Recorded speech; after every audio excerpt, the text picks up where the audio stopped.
Can't stop progress.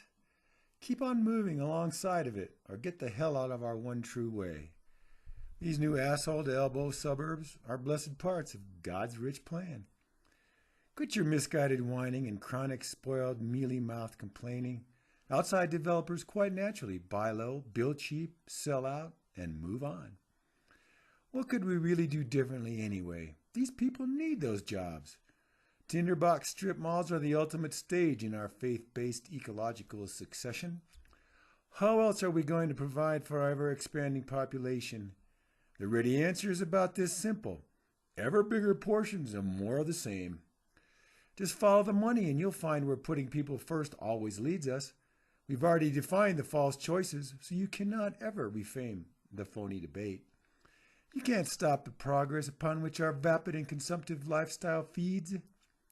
So either drive that excavator or get pushed off to the side with the dead trees. We can't control the future, but we sure can sniff out quick profit in the here and now. Under manifest destiny, we are bound to voraciously consume from coast to coast. Look at the good jobs we provide to the community for up to several summers. You see, being constantly driven by insatiable greed is an expression of our patriotism. Listen, you can't make a cake without breaking a few eggs, so you really can't ignore the shattering the ecosystem that sustains you to make a quick buck. Simple-minded consumption is the genius of the blind hand of the free market.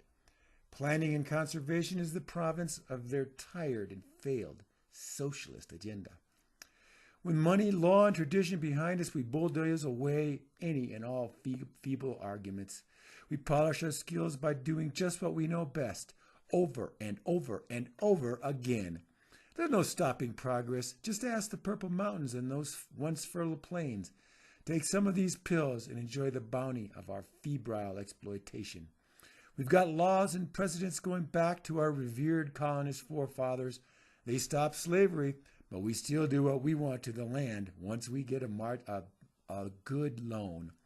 We must tame and control, kill or be killed, slash, burn, and flatten to survive.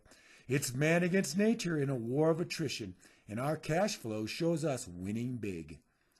We're building on a sacred heritage of free enterprise and entrepreneurial energy. We're deconstructing the future one shoddy, eco-shattering development at a time.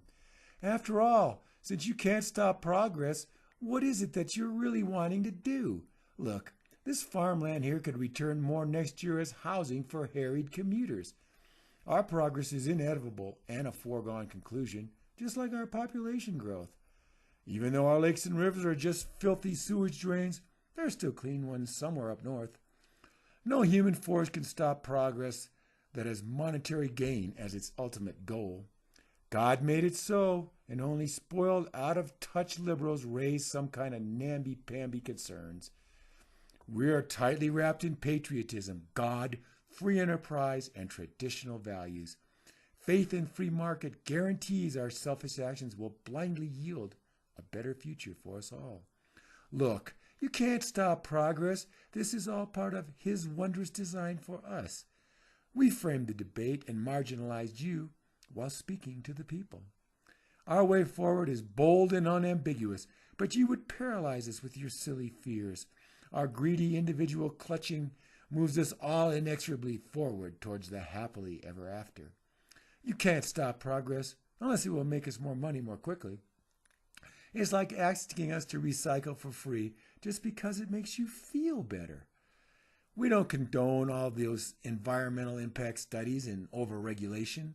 We measure our progress in CO2 emissions, wetlands drained, and acres deforested.